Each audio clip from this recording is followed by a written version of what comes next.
बालन Shah versus ओडा छ है challenge गर्नुस् ल आज बैठकमा च्यालेन्ज गर्नुस् तपाईलाई के च्यालेन्ज दिने ल तपाईलाई के च्यालेन्ज दिने ल Too many thoughts on my mind, I can't sleep at night, so I just keep writing. Balen I है don't need no help, I don't need opinions, so don't waste my time then. मैले न्युरोडलाई माया गर्न नपाउने म चाहिँ तपाई देशलाई माया गर्नु न किन न्यु रोड मात्र है देशलाई माया गर्नु देशलाई जोइ नखोजो प्रमुखज्यू न्युरोड भनेको इन्डो चोक मात्रै होइन तपाईँलाई थाहा छ होला यो कुरा के भनिराख्नु भएको छ तपाईँ न्युरोड भनेको इन्डो चोक मात्रै हो कुनै वार्डलाई के चाहियो सबै तपाईलाई सोध्ने अब हजुर कुनै वार्डलाई के चाहियो ठेका लाग्यो ठेका भइसक्यो तपाईलाई सोध्ने अब हेर्नुहोस् ब्याटर त कस्तो कुरा गर्नुहुन्छ? तपाईको वार्डको तपाई मलाई सोध्नु मैले तपाईलाई सोधौला कुरा छलफल गरौँ अर्काको वार्डको तपाईलाई के चासो हो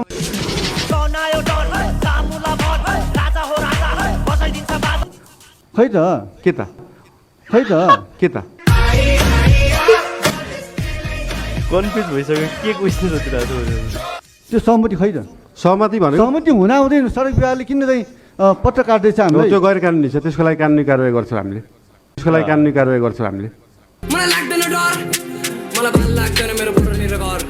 ए हान्दिन्छु कम्मै चल्दिन्छु बम्मै जबकि सडकको दायाँ बायाँ रहेको पेटी त्यो घटाउने कुरा हुँदैछ त्यो म्यानिपुलेट हुने कुरा हुँदैछ दायाँ यो बायाँ देशमा घटाउने कसले घटाउला घटाउने कुरा गर्दै कसरी हुनुहुन्छ तपाईँ कस्तो प्रश्न गर्दै हुनुहुन्छ घटाउने कुरा कहाँ भयो राइट अफ वे घटेको छ तपाईँ पेटी घटाउने कुरा छैन त्यहाँ पेटी बढाउने चाहिँ कुरा हो क्यारेज वे घटाउने पेटी कुरा। बढाउने कुरा भइरहेको छैन तपाईँले घटाउने भन्नुहुन्छ फेरि त्यो सडक घटाउने कुरा भइरहेको छैन सडक घटाउने जति चाहिने हो मापदण्डमा त्यति मात्रै राख्ने हो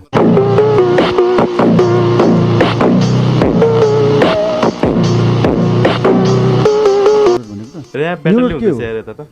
न्युरोडको इतिहासलाई मेट्ने गरी यत्रो गेम चेन्जर प्लान हुँदैछ भने हामीसँग छलफल गर्न नहुने गाडी कुद्नलाई जति बाटो चाहिन्छ त्यति बाटो छोडेर बाँकी हिँड्नलाई राख्दा कसरी इतिहास मेटिन्छ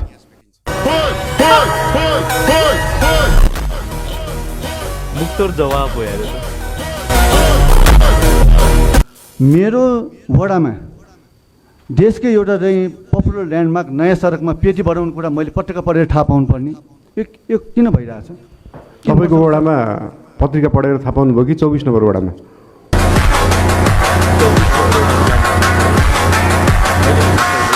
के हो यो शैली त्यही बेला यो शैली हो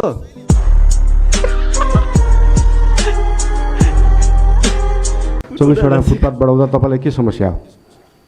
किन म यो संस्थाको सौतेलो छोरा हो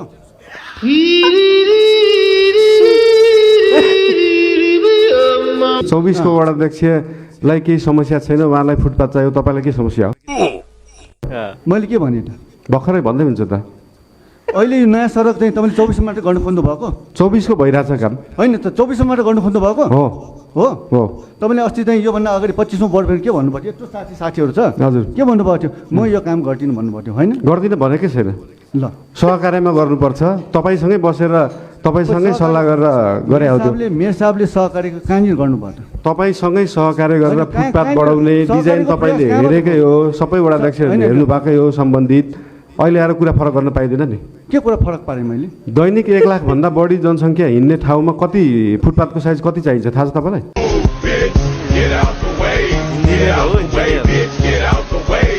होइन त्यो मापदण्ड के हो इतिहास भने जबकि के हो? हामी यहाँ न्युरोड यो अहिले देशको- अहिले त्यहाँ भएको सडक र फुटपाथ मापदण्डमा छैन हामीले मापदण्डमा ल्याउन खोजेको सडक विभागको पहिला काम थियो सडक विभागले त्यो फुटपाथ र होइन, बाटो यो बनाएन काम- त्यही भएर महानगरले ठेक्का खोल्यो यो काम सडक विभागको सहमति सहविभागको मापदण्ड अनुसार छ भनेर मलाई भन्ने के अप्ठ्यारो भयो नि त उसको सहमति लिएर आउनुहोस् न उसको सहमति यही बसेर सहमति 2 दिन अगाडि गरेर गयो अनि त्यो पत्र किन आइरहेछ पत्र आयो किन आयो थाहा छैन ल। पत्र पोलिटिकल आयो कस्तो पोलिटिकल तपाईँले थाहा नभइकन पत्र आउँछ मिडियामा आउँछ कस्तो थाहा नभइकन पत्र अरूले काटेको मलाई थाहा हुन्छ तपाईँले यसमा थाहा छैन के सडक विभागले त्यो काम Conflict नगर्नु भइसक्यो। नगराउनु भन्न भनेको सडक विभागको अधिकार क्षेत्रमै पर्दैन त्यो बाटो पहिलो कुरा त्यसरी बुझ्नु पर्छ सडक विभागले बनाएको हो त्यो बाटो र फुटपाथ अनि सडक विभागले किन पत्र काट्दैछ अब किन काट्दैछ के थाहा उसलाई अनि यसको जवाब पनि नदिने सडक विभागले किन काट सडक विभागले हाम्रो संस्थालाई त्यो रिस्टेट गर्नु पुनस्थापना गर्नु भट्काउन बिगार्नु- सहमति गरिसकेर यहाँ बसेर सबै सहमति गरिसकेर पत्र काट्छ भने त्यो हाम्रो जिम्मेवारी हो त उहाँले सोध्नुहोस् न विनोद राज